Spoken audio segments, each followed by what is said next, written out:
So good afternoon. Thank you all for coming. Today we have Allan Sly speaking on factor of IID for the Ising model on the tree. Oh, thank you so much for the invitation to speak. Okay,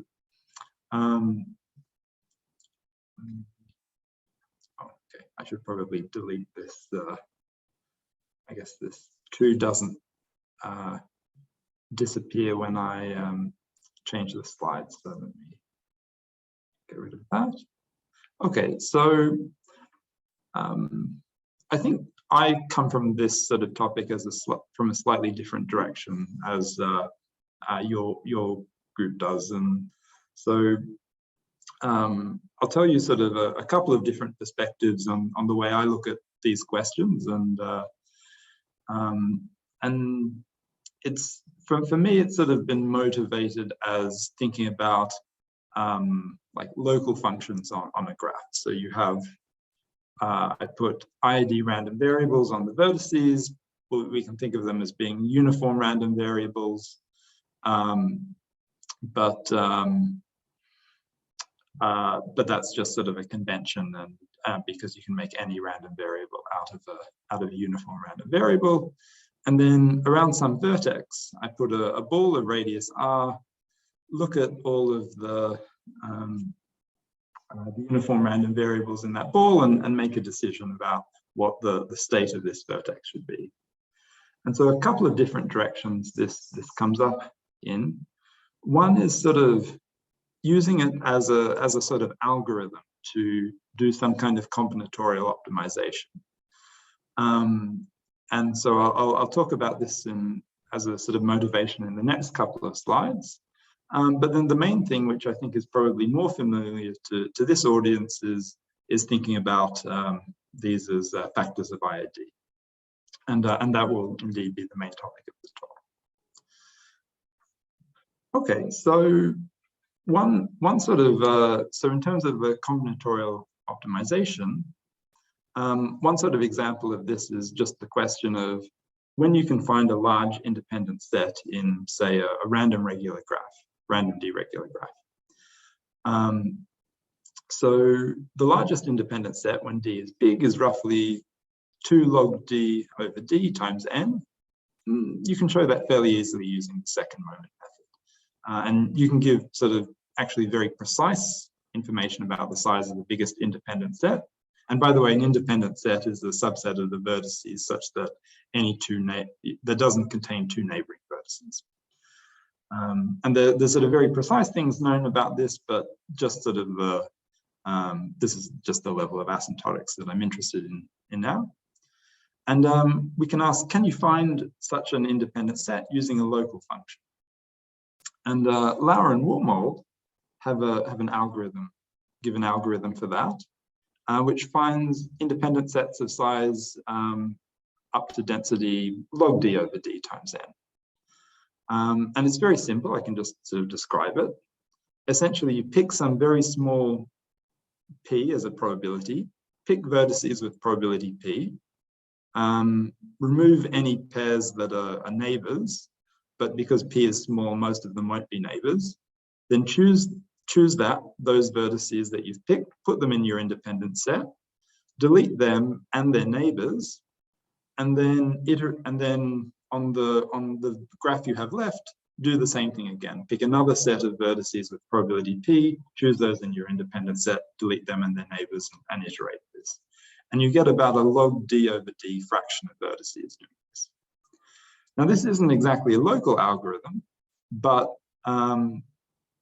if you just run it for a bounded number of steps, it is a local algorithm. But as you'll notice, there's a factor of 2 difference between the biggest independent set you get this way and the maximal independent set. So you might wonder, okay, well, are there better local algorithms?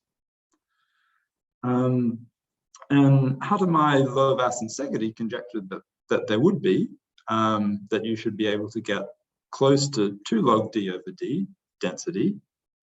But actually, this was wrong. And work of Germanic and Sudan showed that you could do at best 1 plus 1 over square root of 2 times log d over d.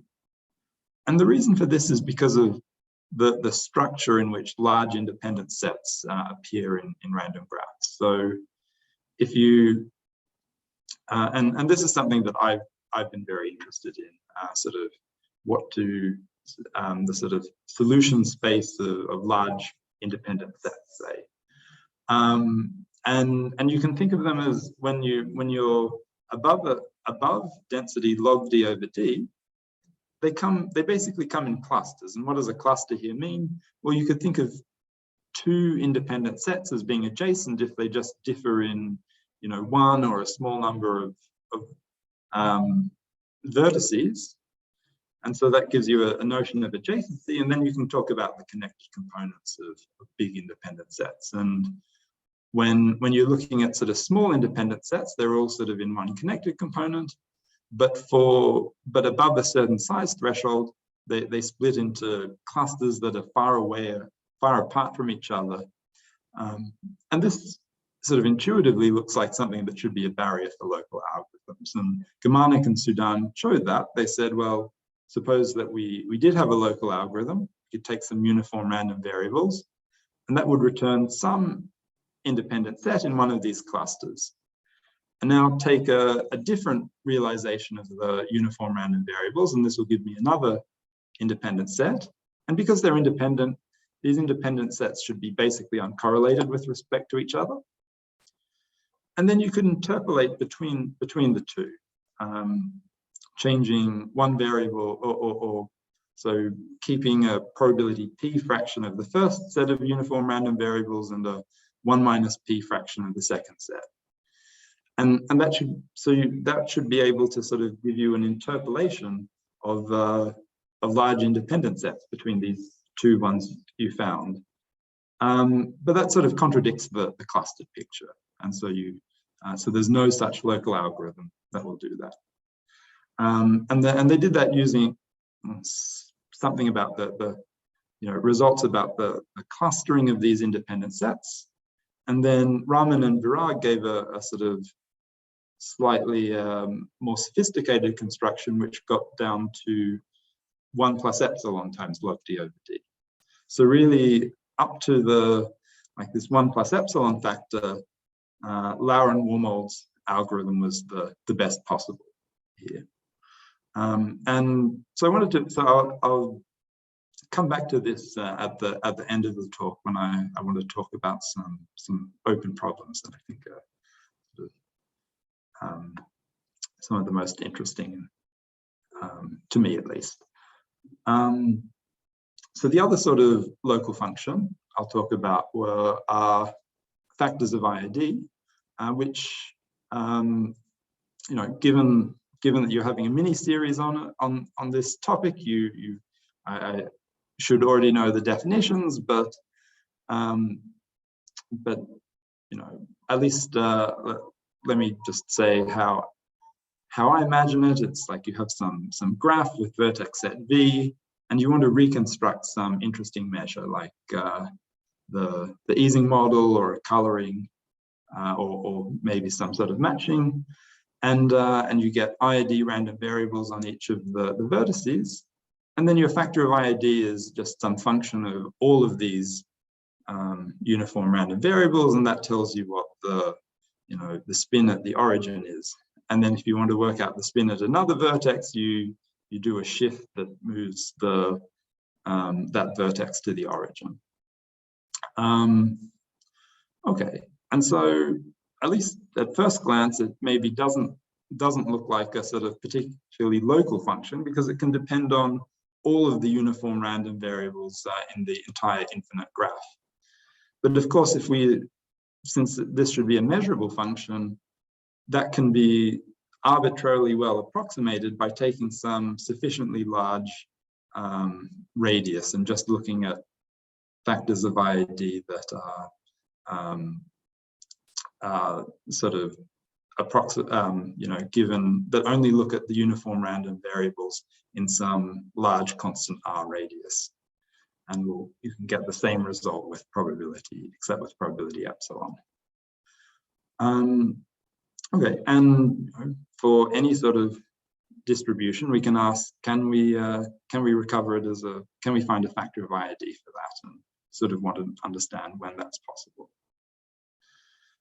So when I was a postdoc at Microsoft, there was, lots of activity in this regard, problems about matchings when, this is more in the continuous setting, but you have sets of points and you want to match them as a factor of IID, and what can you say about the distribution of the distances?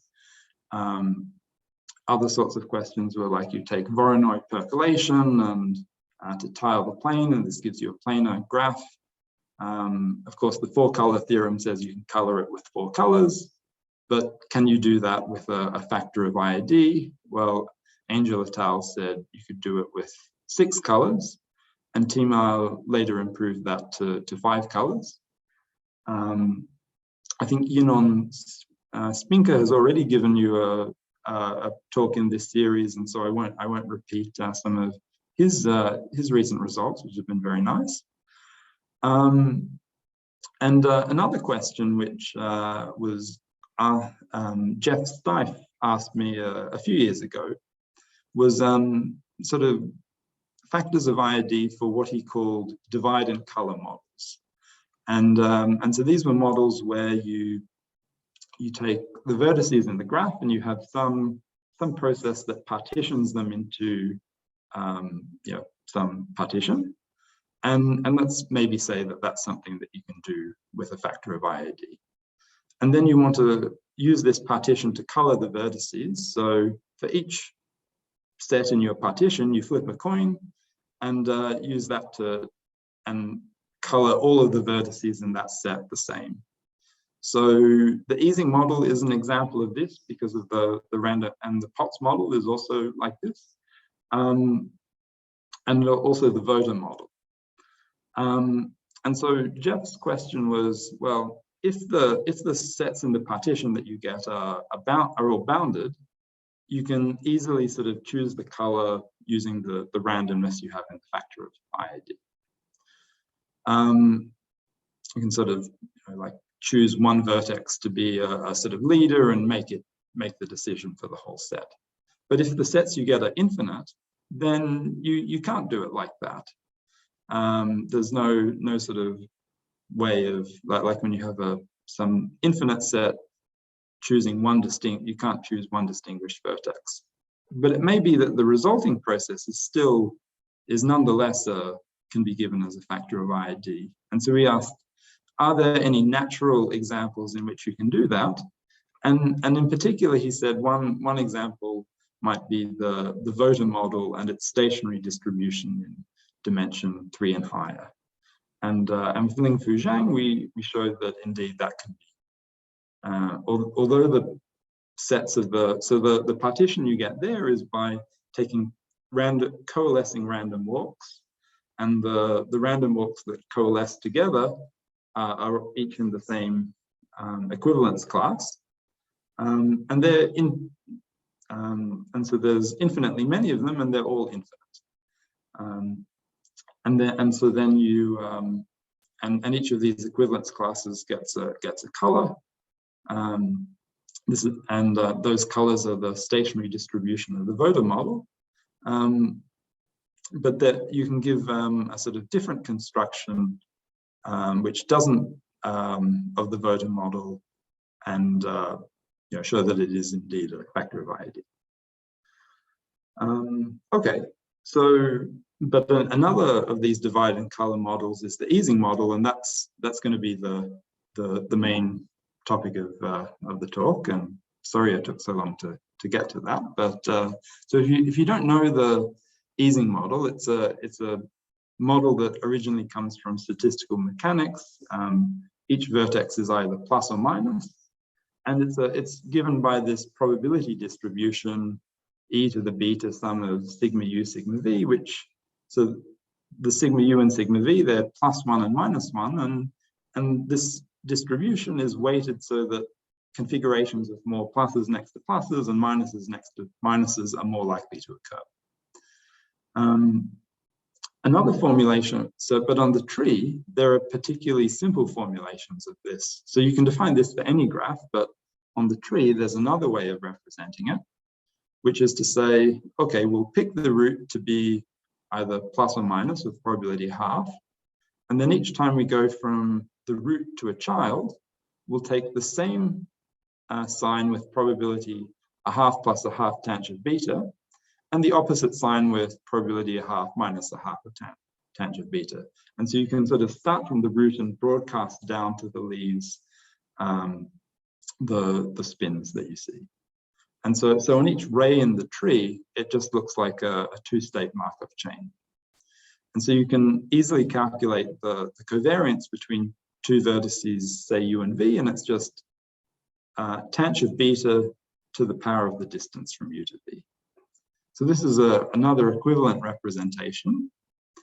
And a third one is in terms of what's called either the random cluster model or the FK or Fortune-Castellan model, which is a probability distribution on sort of which picks edges in the graph.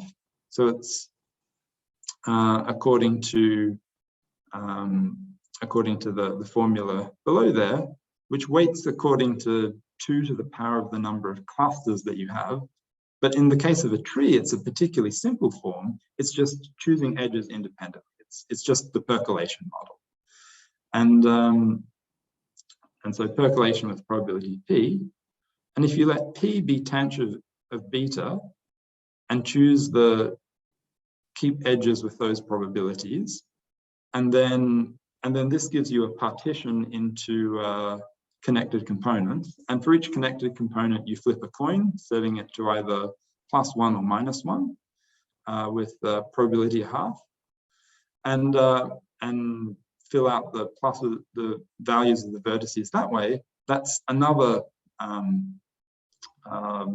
way of constructing the same Ising model measure. So 3 different ways of getting the same distribution. And so this is just defined. So the first definition I gave you was for a finite graph, but the other 2 give you a way of extending it to infinite graphs. And this extension is called the free measure. But sometimes there's more than one way of extending it to infinite graphs if beta is large enough. So actually, there's 2 interesting phase transitions that happens for the Ising model.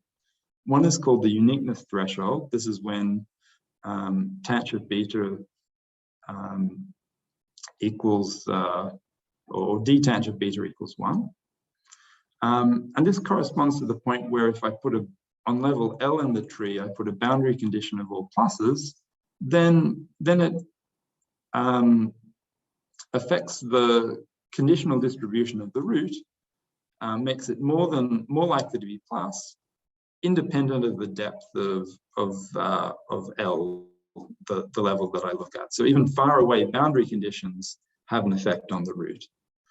And this is also the point where, so for larger values of beta, there's multiple Gibbs measures, and essentially more than one way to extend the definition to the infinite graph. So the free measure is not the only way of describing the Ising model on this infinite graph.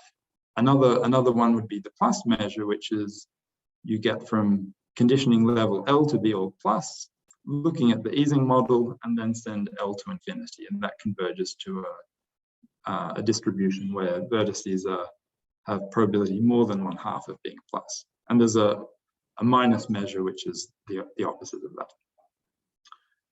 Okay, so the high temperature regime is when tangent beta is less than or equal to 1/d. Beta, by the way, in physics language is the inverse temperature. It's 1 over the temperature. So small values of beta mean high temperature, and large values of beta mean low temperature, which is always a little bit confusing sometimes. Okay, so in this high temperature regime, the interactions between neighboring variables are weak. There's a unique Gibbs measure. And if you look at the random cluster model, it's percolation with probability P on each edge. So if you look at the components, they're branching processes that are either subcritical or critical, and therefore are all finite almost surely. And so you can build the random cluster model with a factor of IID, and then you get finite size components. And so you can also choose to assign them as plus or minus using a factor of IID as well. So this gives a factor of IID, and there's like various other simple constructions as well. So this is the easiest case. But then there's another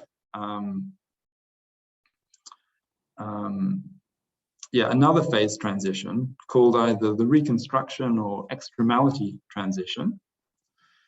And in this one, it's sort of defined similarly, except rather than fixing the boundary at level L to be all plus, you generate a random boundary according to the free measure. And then given this boundary, you ask, okay, can I guess the original state at the root? And can I, and so if I just, guessed randomly, I'd be right with probability 1/2. And the reconstruction threshold is the point at which you can guess with probability better than 1/2, sort of independent of the depth that you look at. And this corresponds to tanh of beta equals 1 over square root of d rather than 1 over d. So it's a bigger value of beta. So, Allan, is this the case where the boundary spins are IID, or are they computed in some other way? So generally the definition would be you say, let's say, take the broadcast model. So generate the spins by, starting at the root and working down, and you get the spins at level L. And then given those, so they're chosen according to the Ising model measure. And then given that, you try and guess the root that the spin at the root that generated them. But you can ask the question of, if you put an IID boundary condition and, does that boundary condition affect the distribution at the root? And that's actually the same threshold. So, okay. Let's see if I understand the condition right, that if you've got very high temperature, then what's happening on the boundary is pretty close to IID. And so the fluctuations are like root D. Yeah. And so, how much of a signal is propagating back goes as root D. And so that tells you, how hot you have to be be consistent with that. Yeah. For that root D signal to not give you much information. Right. So we can work out the variant or the covariance between different spins on the boundary, and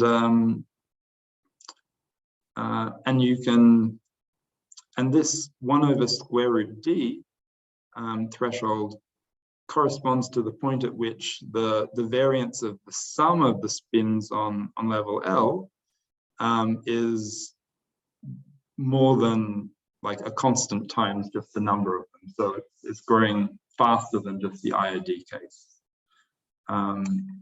So that's the point at which you have enough correlations for that to happen.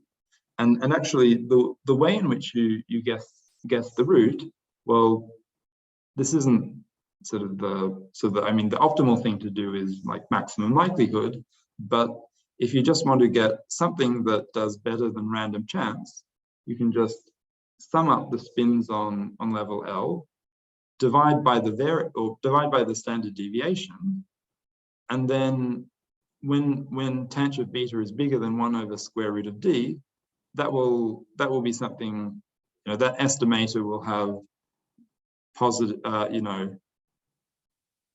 variance order 1, and it will have a positive correlation with the spin at the root. So the simplest algorithm you can do is just take the majority of level L and that will be correlated. So you might sort of say, well, if the sort of sum of the spins on level L is really correlated with the root, can sort of long-range dependencies like that be consistent with something being generated as a factor of IID? And the answer is no. So there's a short proof of that, so I'll tell you all the details, and it's by contradiction. So suppose you had such a factor of IID, so it's some function f. Well, then we could approximate it by some other factor of IID g that's a sort of bounded range one, so only depends on the uniform random variables up to a radius r, but that agrees with our original factor of IID, except with probability at most epsilon. And let's say it's also symmetric between plus and minus.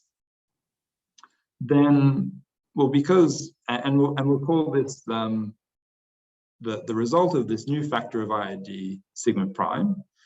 And because sigma is very close to sigma prime will also be positively correlated with our estimator, sort of independent of the depth. But then we can use essentially the symmetry and linearity of covariances to say that, to switch sort of the primes around and say that sigma rho at the root is correlated with the estimator, where we use sigma primes instead of just the sigmas. But these sigma primes are short range dependent. When you have the u and v at distance more than r, they're completely independent of each other.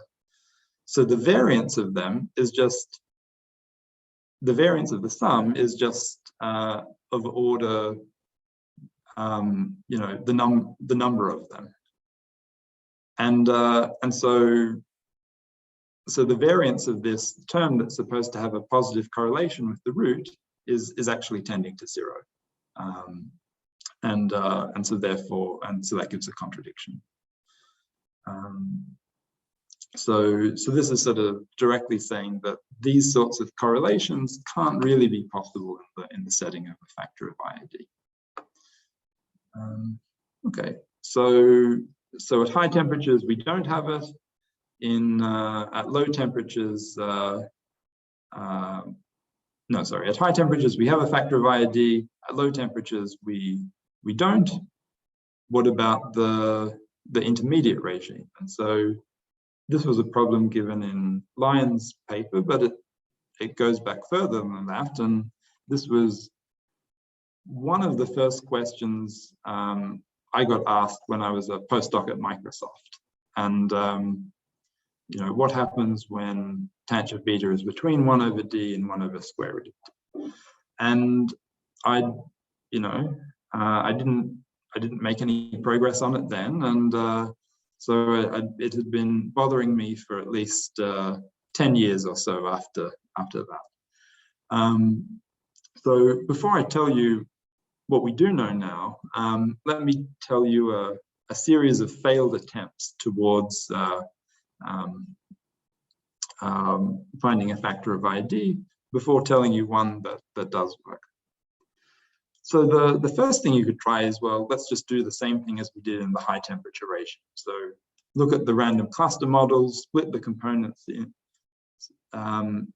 split the vertices into sort of equivalence classes, but now they're infinite, and you have to find a sort of translation invariant way in which to assign the colors to those components, and there's no way to do that.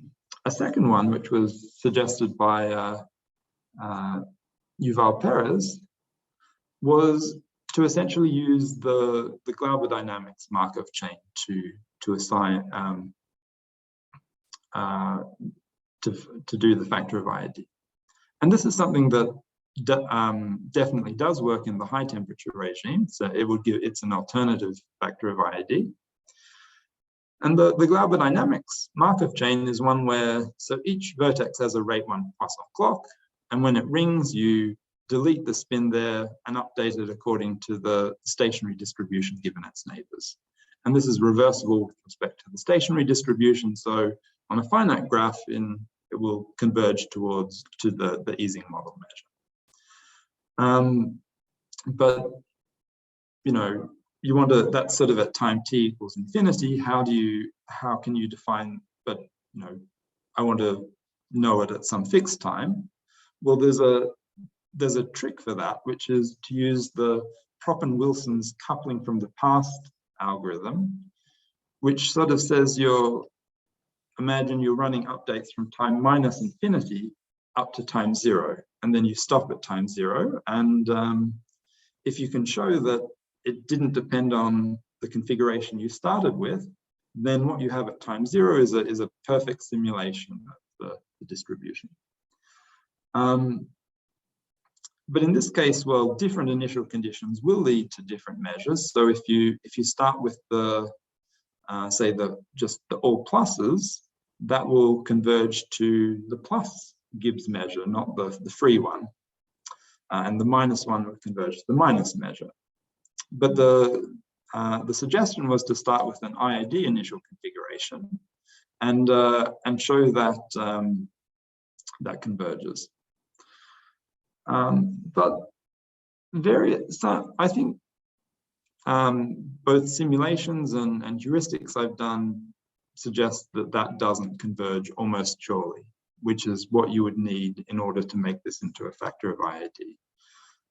It should converge in distribution, but that doesn't seem to be enough to make a factor of IID out. So another attempt would be to essentially assign vertices one at a time. So you could imagine if you had a finite graph, you could just sort of pick some ordering of the vertices, you know, set the first one according to to be plus and minus, then set the second one conditional on what the choice you made in the first one, and set, you know, the kth one conditional on the choices you made for the first k-1 vertices. Of course, on an infinite graph, there's no translation invariant sort of ordering of the vertices, but you could imagine assigning them each independent times that are going to be when you'll do their update. And then for each vertex, I'll also have a random variable, IID random variable u, which I'll use to decide whether they're plus or minus. And we could try and set sigma v equals 1 if, you know, when I come to do the update, given what I've chosen for all the vertices that had an earlier time, if u is less than or equal to the conditional probability that should be 1. So, but this isn't an infinite system, so you should ask, is this actually possible? Well, it is possible, but unfortunately there exist multiple strong solutions. So you can come up with sets, a choice of sigmas that satisfies this equation, but actually the measure is given by the plus measure, or certain other Gibbs measures. So, and I've never been able to control things in a way to show that we get something that actually converges to the free measure. And the problem has been that it's, you know, once you set one variable to be plus, that affects very far away vertices. And setting one vertex to be plus will make another one more likely to be plus, and then that can make more to be plus. And I've never been able to work out a way of controlling the sort of chain of dependencies that you get from that by making these sort of hard choices about what each variable should be.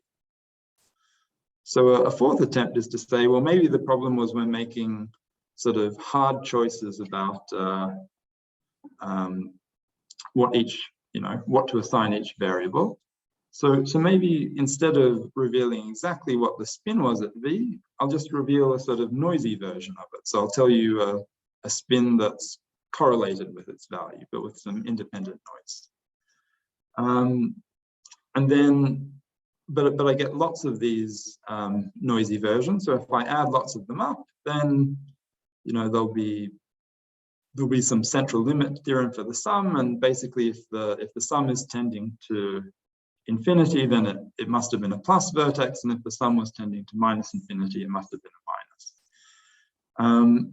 But even this suffered from the same sort of issue of controlling this sort of chains of dependencies. Okay, but this is getting somewhere, because you could imagine what happens if I make the noise stronger and stronger. Then I'll have less and less information with each update. And then when I add up a lot of them, as the noise is tending to zero, then what I'm really revealing is basically a Brownian motion with drift for each vertex. And where the drift is +1 if it's a plus, and -1 if it's a minus. And eventually this is going to be what we're going to construct. So we want to build a process where for each vertex, it's for vertex v, it's sigma v times t plus an independent Brownian motion. So this is a more complicated factor of IID. Of course, to construct it, it would be easy to do if we already had a construction for the sigmas, but that's the wrong way around. We want to use this to extract the sigmas, the spins. And of course, if you can construct this process, you can, for all times t, you can work out what the sigma should be, because essentially if xt goes to infinity, then it was a plus, and if xt goes to minus infinity, then it was a minus. Okay, but let me tell you how you might do this how you might construct such a process without choosing sigma in advance. And let's imagine we're just doing it for a single vertex. So if I tell you the process xt up to time t and take the expected value of sigma given that filtration, then if you just do a Bayes rule computation, the conditional expectation is tanh of x at that time. And what this means is that x will satisfy the following stochastic differential equation: dxt equals tanh of x dt plus dbt. So there's no sigma in this formula. You just write down a stochastic differential equation, and the solution for it is going to be a Brownian motion, which with probability a half has drift +1, and with probability a half has drift -1. It just sort of, but it's just sort of chosen out of the noise. This is this is an SDE that has nice coefficients, so there's a unique strong solution to it. So that means that if I am given the driving Brownian motion, I can construct the resulting process X. And that's sort of what you want in terms of building a factor of IID. But of course, this was just for one single vertex. So how do we do this on the whole tree? So we want to construct them all simultaneously. So let me just introduce some notation, but the Ising model with an external field H is where we add in sort of an extra term in the probability distribution, the sum over V of HV sigma V. And this is just something that biases vertices to be either, if H is positive, biases them to be more likely to be plus, and if it's negative, it biases them to be more likely to be minus. Then if I do the same Bayes rule computation, the expected value of sigma V given Ft is just the expected value of sigma V with the addition of an external field given by xt, this process at time t. This is a computation you can do. And so the resulting sort of stochastic differential equation you'd get would have a drift term where the drift is given by this expectation of the Ising model with external field. And I want to point out that although sigma appears on the right-hand side of this, it doesn't really appear there. It's like we're taking an expectation of it. So the drift term is really just a function of xt, albeit a quite complicated function. Okay, but of course we have infinitely many vertices in the tree, so this is an infinite dimensional SDE. I don't know how much the audience knows about infinite dimensional stochastic differential equations. I don't know much about it, so there's some theory about sort of when, you can write down conditions about when you have the existence and uniqueness of strong solutions, but in this case it doesn't really fit the sort of theory that we found, and in fact you actually have multiple strong solutions. You can write down a solution to this, to the SDE, that converges to the plus measure, for instance, or the minus measure. So you can't just appeal to say, okay, well, there's a unique solution and that must be giving us what we want. Okay, but we can find a solution that is a strong solution and is given by a factor of IID. So let me tell you how we do that. And basically it's by doing, by just doing a local approximation. So if I just take a ball of radius r and then just run this stochastic differential equation on that restricted set, then this is now a finite dimensional SDE, and it has a drift that's a nice function of the process. So the standard theory will say that there's a unique strong solution, so we can talk about that.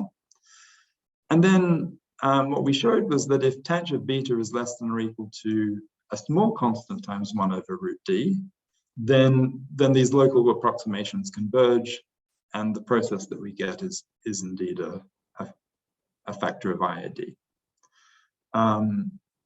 You need to check that, you need to do these sort of local approximations with balls with different centers because of the sort of translation that you do in the definition of a factor of IID, and you want to show that it's you get consistent results when you take different centers, but that actually follows from the same method as the proof. So let me, in the time I have remaining, tell you a bit about the proof of how we analyze this. But actually, maybe I should stop and ask if there are any questions at this point. What is delta? Delta, delta is some smallish number that we didn't explicitly compute, but think, yeah, so, but it's like a fixed number that doesn't depend, like a fixed absolute constant. Now, I should say, I think this construction works all the way up to delta equals 1. Tangent beta less than delta, less than 1 over square root of d. We didn't prove that, but Danny had to graduate, and sometimes you have to draw a line and say, okay, we're just going to write the paper with what we know.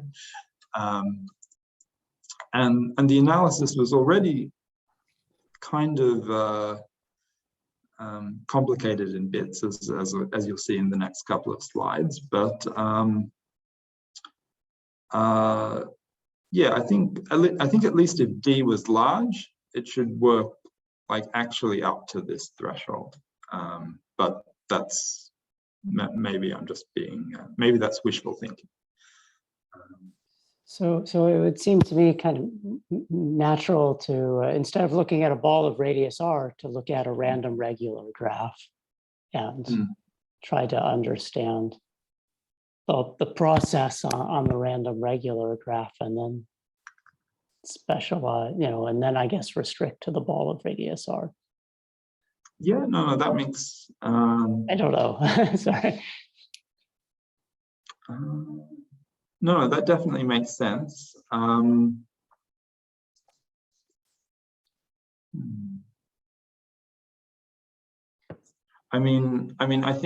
think for the same range of beta, it should be possible to sort of couple the two and show that on a random regular graph, it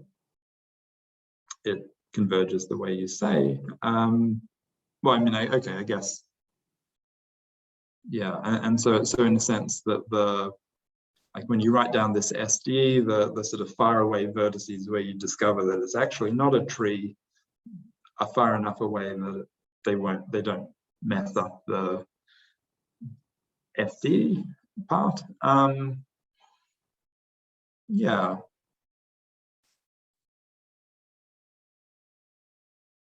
Yeah, no, that's an interesting question.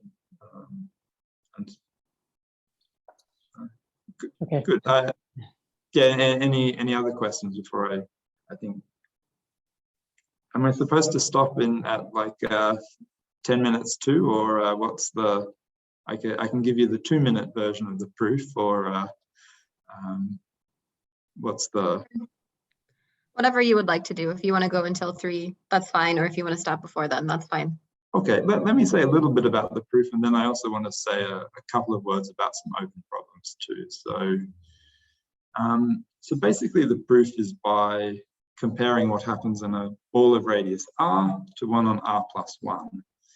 And so you imagine the top triangle here is depth L or depth r, and then we add one more row below it, and we would sort of want to interpolate between the bottom row not affecting the top, so having sort of beta equals 0 on as the sort of parameter on the edges in the bottom level, to beta equals beta. So we sort of add in a new parameter gamma for the strength of the interactions in between level r and r+1, and for each choice of gamma you can solve the SDE, and then you can differentiate in gamma.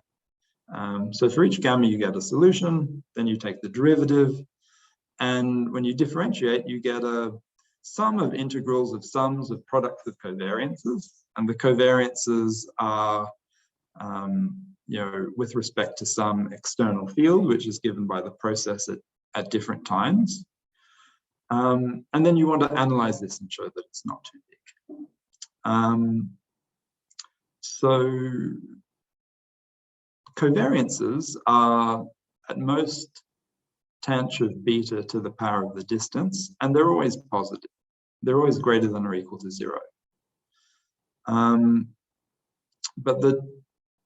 And that's true for the covariances in the sort of top line of the equation, but the last covariance isn't, rather than being between two vertices, is between one vertex and the product of a pair of vertices, where the pair is one of these edges between the level r and r+1. And that covariance can be both positive and negative. And it would be nice if we could just take absolute values of that and do the computation. But if you do that, things explode, and that we don't get the bound that we need. So we really need to take into account a sort of cancellation coming from the fact from that part. So instead we can sort of write representations for these covariances in terms of constants divided by essentially the partition function of the Ising model just on the path from U to V under some induced external field that comes from.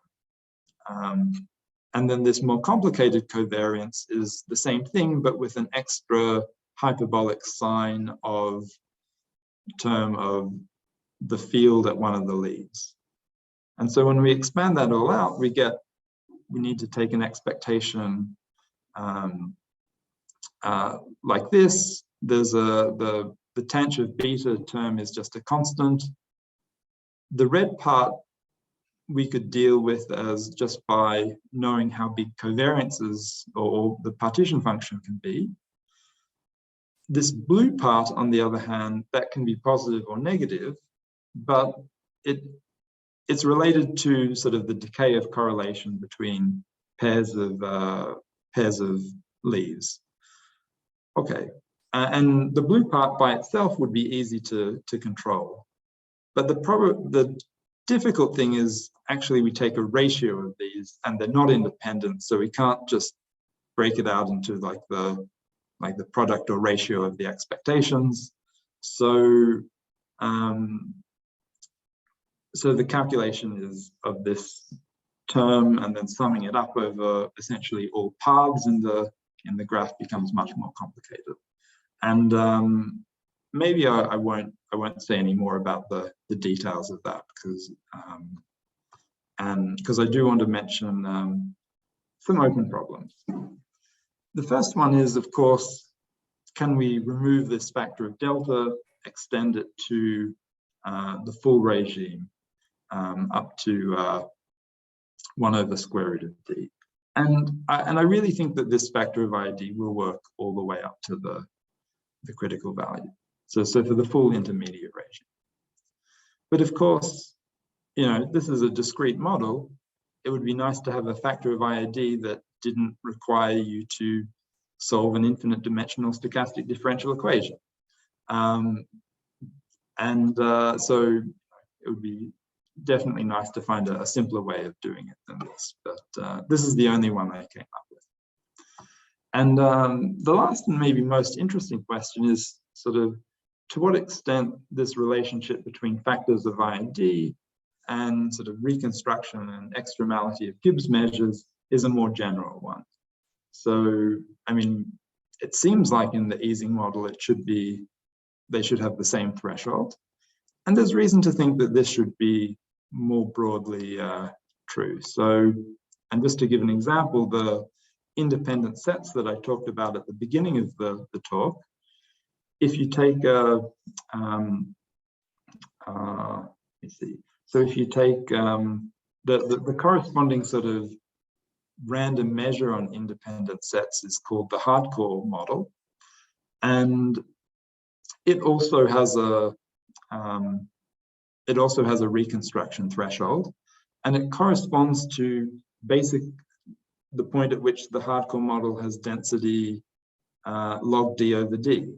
So basically the same threshold as you see in the point at which local algorithms stop being possible. So does this apply to factors of IID as well? So, you know, for the hardcore model, is the threshold for having a factor of IID the same as the threshold for the reconstruction model? And is this true more generally for other, you know, all the spin systems that we're interested in? And I think we don't sort of know that in general in either direction. So, you know, either like a proof in either way would be very interesting. Yeah, so thanks for listening. Let's thank Allan.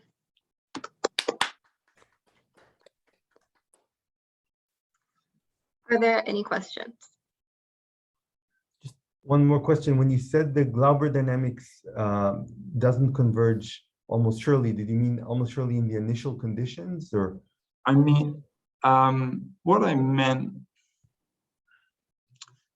yeah, so let's say you took a uniform, like an IID initial configuration, and ran from time minus t to 0 according to the sort of like coupling from the past method. And then you let t go to minus infinity. So I think it's probably the case that converges in, you know, what you get at time 0 will converge in distribution to like the free measure. But to use that as a factor of IID, I think you would want that to converge almost surely. So, and so that, and that I think is not the case. But do you know that it converges in distribution to the free measure? No, I don't know that either. No, but I mean, I would, yeah, I mean, it sounds very plausible that it will converge in distribution. But yeah, that I certainly like to know that. But yeah, no, that's a good question too. The temperature is low enough. I guess I don't remember all the details. That's something I thought about before, that I think it would be a problem if it did converge in distribution, because that would give you optimal cuts. I guess they're too good. Yeah, no, so sorry, I meant But in that range, in the intermediate regime. Yeah, indeed. Yeah, so Question is in the intermediate regime. right. Yeah. But there should be an obstruction eventually, for sure. Yeah, no, absolutely. Yeah. No, that's definitely true.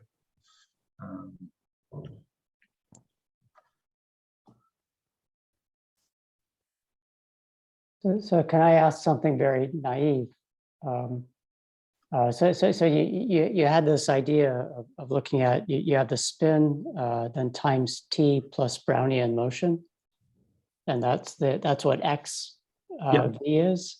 So you can define the same equation for like the hardcore model. Yeah. Do you get anything interesting? Or is so I mean,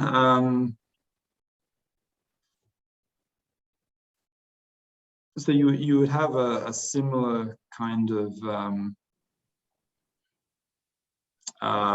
like term of like sums of integrals of sums of maybe some sorts of covariances to analyze, but it would be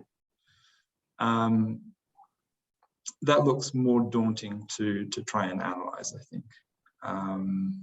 And so one nice fact that we had about the Ising model was that you know, under any external field, adding an external field only makes the covariances smaller, and they always remain non-negative. That's not true for more general spin systems. Yeah, so these are, I mean, you know, in the high temperature sorts of regimes, I think it should be quite possible to show that this works. And then it's I don't know that that's actually, you know, I think it, you know, plausibly it works for the hardcore model too, but the main impediment is the technical analysis of it. So if there was a better way of showing that, you know, you have strong solutions that have the right kind of looking, that are actually of the free measure, then yeah, maybe you could apply it there too. But I'm a little bit daunted by the sort of what I think the calculations would look like in that case. Do you think the conjectured relation between extremality and factors of IID should hold beyond trees? Because when you said it should hold for more general spin systems, you still meant on trees, or in what generality are you talking about? I did mean on trees, but only because I hadn't thought about yeah, other settings. Yeah, it's a good question.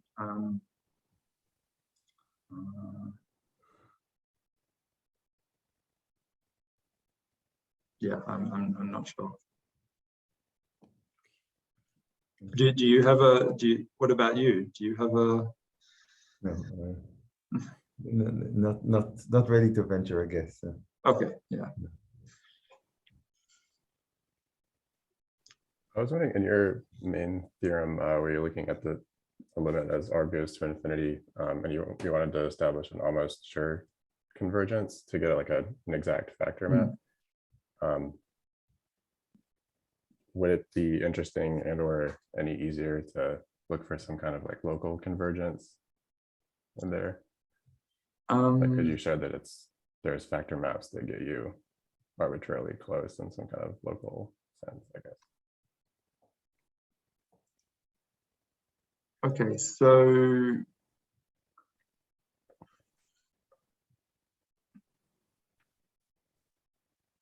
I mean, if you take a fixed radius, then this is well defined and will gives you some sort of okay. So I guess the tricky thing is you need to be able to control what happens when you take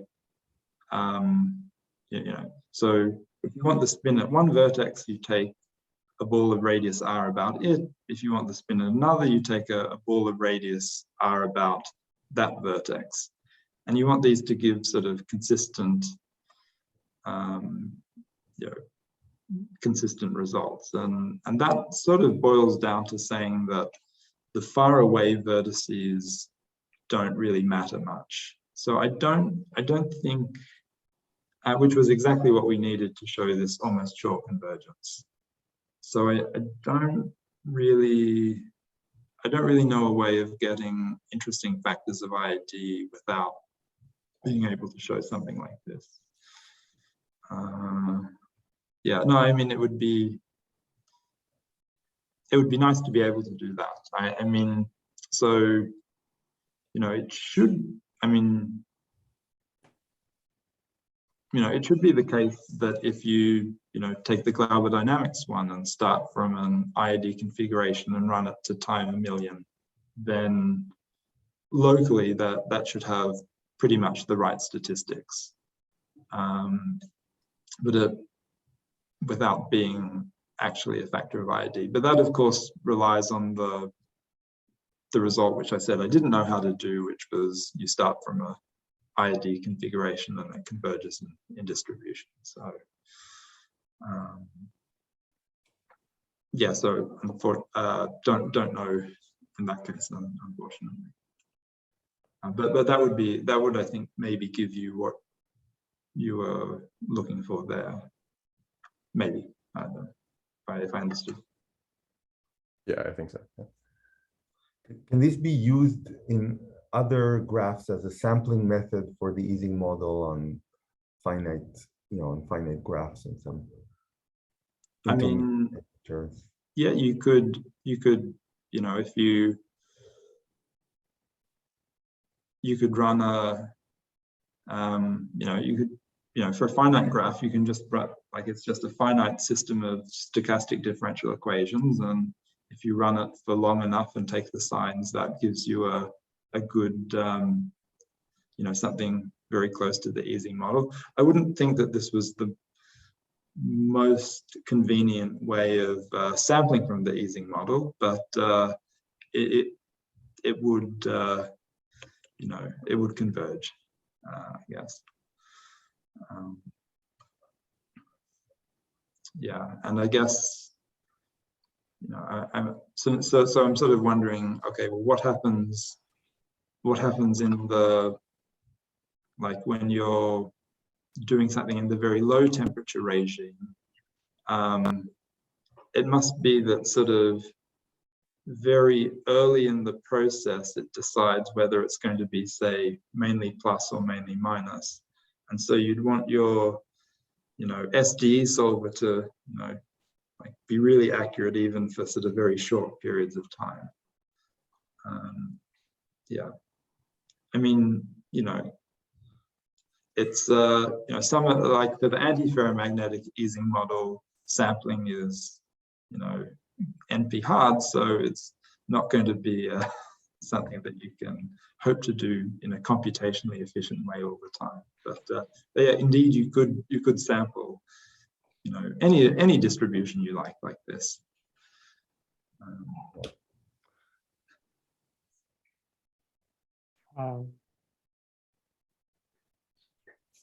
I just was wondering, it would be interesting to know about convergence rates on finite graphs, similarly to how people study Glauber dynamics on finite graphs. And Yeah. Do you have any So I mean, at each about that? at each time, you're getting sort of like a noisy snapshot of the spin configuration, and so for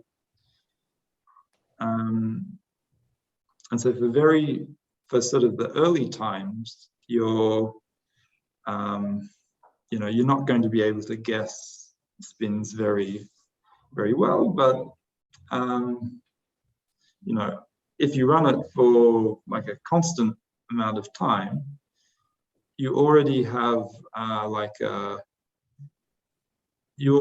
very good guess for each spin, whether they're plus or minus.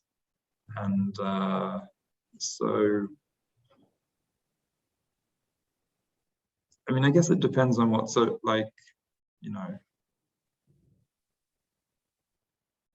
and what sort of convergence are you looking for? Yeah. Okay. Well, I mean, you can just take the sign of the spin and then say, okay, this is my approximation to the Ising model, and look at the total variation distance between this and the Ising measure, and ask, does that, Right. So that would be, I mean, that like at any fixed time, that's just equivalent to taking all of the spins and adding some random noise to each, or like flipping them each with some probability. And so I mean, I think, that's an easier problem to think about than one with Brownian motions. Yeah. Yeah, so I mean, it's if you take the Ising model and then add some random noise to it, it will be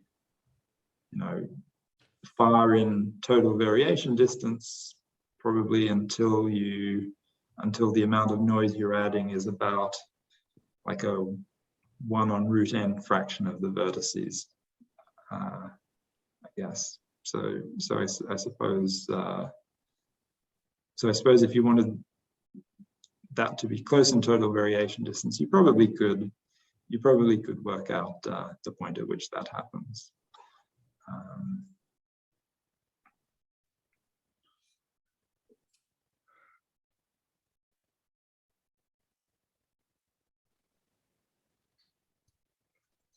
Thanks. Any other questions? Okay, let's thank Allan again. Thanks. Nice to see everyone. Thank you for speaking. Yeah, thanks for coming.